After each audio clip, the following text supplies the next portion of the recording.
Look, I need you to be honest with me for a second. How many hours did you spend last month researching stocks, reading financial news, watching other finance YouTubers tell you about the next hot stock pick? Maybe checking your portfolio 5, 10, 15 times a day? Now, here's the thing that's going to sound absolutely crazy.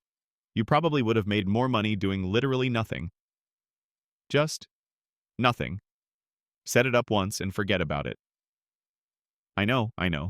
That sounds completely backwards. We're taught that making money requires constant attention, constant trading, constant doing stuff. But here's what most people don't realize. The average investor who actively trades their portfolio underperforms a simple index fund by about 1.5% per year, according to research from Dalbar. And over 30 years? That's the difference between having $574,000 and $432,000. Same money invested, same time period. The only difference? One person wouldn't stop tinkering. My name is John, and I spend way too much time thinking about why smart people make terrible investment decisions. If you're someone who's tired of the complexity, tired of wondering if you're doing the right thing with your money, tired of losing sleep over whether you should buy or sell something, make sure to hit that subscribe button and give this video a thumbs up if this helps you out. Today, we're building a $10,000 portfolio that you set up once and then just leave alone. No constant rebalancing, no stock picking, no trying to time the market. And I'm going to show you exactly why this boring strategy beats what 90% of people are doing. Here's the thing that the financial industry doesn't want you to know. Complexity makes them money, not you. Think about it. If I told you that the best investment strategy was to buy 3 index funds and then do nothing for 30 years, would you keep watching finance TV? Would you pay for a financial advisor? Would you subscribe to investment newsletters? No. You'd just set it and forget it. And there's no money in that for them. So instead, they've convinced us that investing needs to be complicated, that you need to watch the markets, that you need to react to news, that you need their expertise to navigate all this complexity. But let me show you what actually happens when people try to be active investors. Vanguard did this incredible study tracking investor returns versus the actual fund returns. So imagine you have a fund that returns 10% in a year. You'd think investors in that fund made 10%, right? Wrong. The average investor in that fund made only 8.5%. How is that even possible? The fund went up 10%, but they only made 8.5%. It's because of behavior. They bought after the fund went up because it looked good. They sold when it went down because they got scared. They tried to time it. And that timing destroyed 1.5% of their returns every single year. Now, you might be thinking, okay, John, but I'm smarter than the average investor. I won't make those mistakes. Look, I get it. I thought that too. Here's what I didn't realize.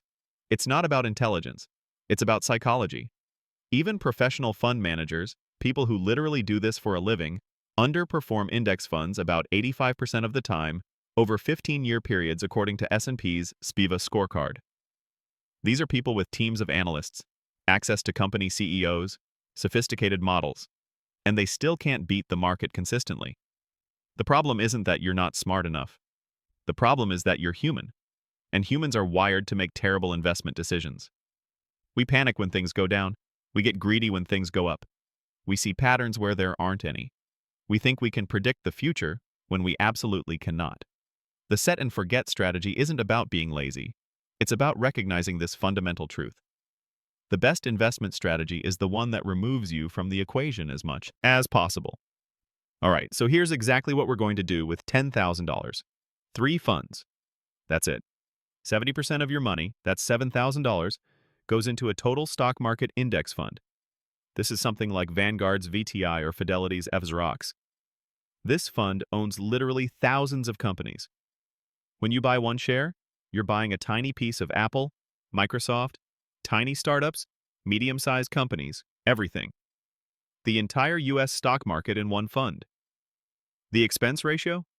About 0.03% to 0.04%. That means for every $10,000 you invest, you pay $3 to $4 per year in fees. Compare that to the average actively managed fund that charges 1% or more. That's 100 plus per year on $10,000.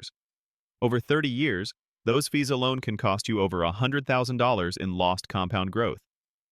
20%, that's $2,000, goes into an international stock index fund, something like VXUS or FTIHX. This gives you exposure to companies outside the US, Europe, Asia, emerging markets. Here's why this matters.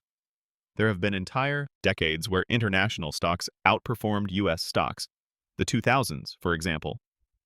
If you were 100% US stocks from 2000 to 2010, you basically made nothing. But international stocks? They were up significantly. We can't predict which will do better in the future, so we own both. Expense ratio? Also around 0.05% to 0.08%. The final 10%, that's $1,000, goes into a bond index fund, something like BND or FXNAX. This is your stability. When stocks crash, bonds usually hold steady or even go up. This 10% isn't going to make you rich, but it's going to help you sleep at night when the market drops 30% in a month like it did in March 2020. And here's what most people don't realize. The purpose of bonds isn't really to make money. It's to prevent you from doing something stupid with your stock allocation. If you're 100% stocks and the market crashes 40%, you're going to panic and sell. But if you're 90% stocks and 10% bonds, that 10% feels like a cushion. It's psychological insurance that helps you stay the course. Total portfolio cost? You're paying less than $5 per year in fees on $10,000. The average actively managed portfolio? Probably $100 to $150 per year. Okay, this is where it gets really interesting. Let me show you what happens when you just leave this portfolio alone. Let's say you invest this $10,000 and then add $500 every month. That's $6,000 per year. Not a crazy amount. If you're making $50,000 a year, that's 12% of your gross income. Aggressive, but doable for a lot of people. Historical average return for a portfolio like this? About 8% to 9% annually. Let's be conservative and say 8%. After 10 years, you've contributed $70,000 total. That's your initial $10,000 plus $60,000 in monthly contributions. Your portfolio is worth approximately $109,000. You've made $39,000 in growth. After 20 years, you've contributed $130,000 total. Your portfolio? About $295,000. You've made $165,000 in growth. After 30 years, you've contributed $190,000. Your portfolio is worth approximately $745,000. Let me say that again. You put in $190,000 over 30 years, and you end up with $745,000. That's $555,000 in compound growth. Now, here's the comparison that should make you angry. Let's say you do the exact same thing, same contributions, same timeline, but you use actively managed funds with 1% expense ratios instead of index funds at 0.04%. And let's say because of fees and underperformance, your actual return is 6.5% instead of 8%. After 30 years, $596,000. That's a difference of $149,000. You literally left $149,000 on the table because you wanted to feel like you were doing something more sophisticated. But wait, it gets worse. Remember those studies about investor behavior? If you're actively trading, trying to time the market, moving in and out of funds, the average investor reduces their returns by another 1.5% per year. So now you're at 5% returns. After 30 years, for $18,000. Same contributions, same time frame. The difference between set it and forget it index investing and active trading? $327,000. That's not a typo. $327,000. Look, I know what you're thinking right now. This is too simple. This can't be the answer. If it were this easy, everyone would do it. And you're right about one thing. It is simple. But here's what most people don't realize. Simple doesn't mean easy. The hardest part of this strategy isn't setting it up. Any monkey can buy 3 index funds. The hardest part is doing nothing when everything in your brain is screaming at you to do something. March 2020. COVID hits. The market drops 34% in like 3 weeks. Your $100,000 portfolio is suddenly worth $66,000. You just lost $34,000. Every financial news channel is showing red arrows and talking about the worst crash since the Great Depression. What do? If you're following the set and forget strategy, you do nothing. Actually, no, you do something. You keep investing your $500 a month. You're buying stocks when they're on sale. But here's what your brain is telling you. This is different. This time is different. COVID is unprecedented. The economy is shutting down. I should sell now and wait until things stabilize. And if you listen to that voice, you lock in your losses. You sell at $66,000. And then you wait. And wait. And by the time things feel safe again, the market is already back to $95,000. So you buy back in, and you've now permanently destroyed $29,000 of your wealth. This is why the strategy is called set and forget. It's not because you literally forget about it. It's because you need to train yourself to forget about the day-to-day noise. The news, the volatility, the fear, the greed. Here's a psychological shift that changed everything for me. I stopped thinking about my portfolio as money and started thinking about it as shares. When the market crashes and my portfolio value drops, I don't think I lost $30,000. I think I still own the exact same number of shares I did yesterday, and now my $500 monthly contribution buys me more shares. Because here's the thing. You only lose money if you sell. If you're not selling for 30 years, these crashes, they're just noise. They're opportunities to buy more shares at a discount. Let me give you an analogy. Imagine you own a rental property that generates $1,000 a month in rent. One day, your neighbor sells their identical property for 30% less than what you paid. Did you lose 30% of your money? No. You still own the same property. It still generates $1,000 a month. The market value fluctuation is irrelevant unless you're selling. Your index fund portfolio is the same thing. These companies are still generating profits. They're still innovating. They're still growing. The share price dropping doesn't change that fundamental reality. Now, you might have heard that you need to rebalance your portfolio regularly. If stocks go up and now you're at 75% stocks instead of 70%, you need to sell some and buy bonds to get back to 70-20-10. Here's my take on this, and it's probably controversial. For most people, especially with a simple portfolio like this, rebalancing is overrated. Look, if your allocation drifts from 70-20-10 to 75-18-7, is that really going to matter? You're still diversified. You're still in index funds. The difference in expected returns is basically negligible. Here's what I do instead. I rebalance through contributions. If stocks have gone up a lot, and now I'm overweight on stocks, I direct my next few monthly contributions toward international or bonds until I'm back in balance. No selling, no capital gains taxes, just steering new money where it needs to go. Or, here's an even simpler approach. Just don't worry about it. If you're young and you have decades until retirement, who cares if you drift to 80% stocks?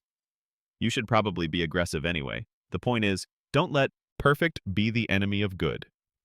Don't let the pursuit of the optimal allocation prevent you from doing the most important thing, investing consistently and staying invested. I've seen people spend hours researching the perfect allocation, tweaking it, rebalancing constantly, and in the process, they miss the entire point. The difference between a 70-20-10 allocation and a 75-18-7 allocation over 30 years? Maybe 0.1% per year. The difference between being invested and not being invested because you're paralyzed by trying to optimize? Infinite. All right, let me address the objections I know some of you are having. What about Bitcoin or crypto? Look, if you want to speculate with 5% of your portfolio, fine. But that's not investing, that's gambling.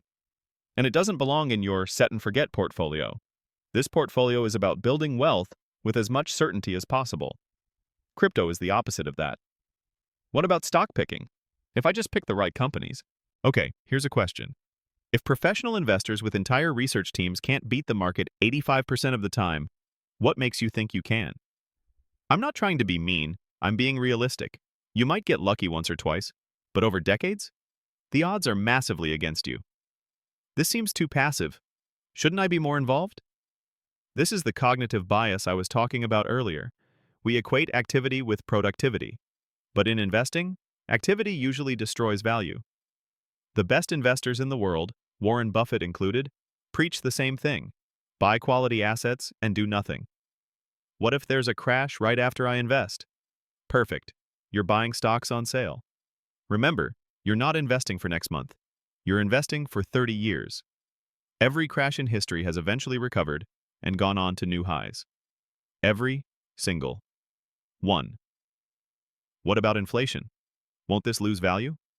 Stocks are actually one of the best inflation hedges. Companies raise prices during inflation, which means their profits go up, which means stock prices go up. Bonds can struggle with inflation, which is why we only have 10% in bonds. Cash, sitting in a savings account, that's what gets destroyed by inflation. All right, here's exactly what you need to do. I'm going to make this so simple that you have no excuse not to start. First, open a brokerage account. Vanguard, Fidelity, or Schwab. All three are excellent for index fund investing. It takes maybe 20 minutes. You'll need your social security number, bank account info, and basic personal details. Second, transfer your initial investment, whether it's $1,000, $5,000, or $10,000. Just get money into the account.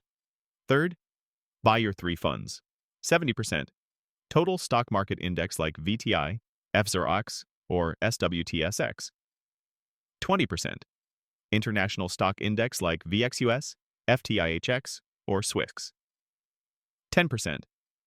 Bond index like BND, FXNAX, or SWAGEX. Most brokerages let you buy fractional shares now, so you can get this allocation exact. Fourth, set up automatic monthly contributions. This is crucial. Automate $500 a month, or $250, or whatever you can genuinely afford. Make it automatic so you don't have to think about it. The money leaves your checking account and goes straight into your investments before you can spend it on something else. Fifth, set it and forget it. Here's the hard part. You need to commit to not checking this portfolio constantly. Maybe check it once a quarter, once every 6 months. I'm serious about this.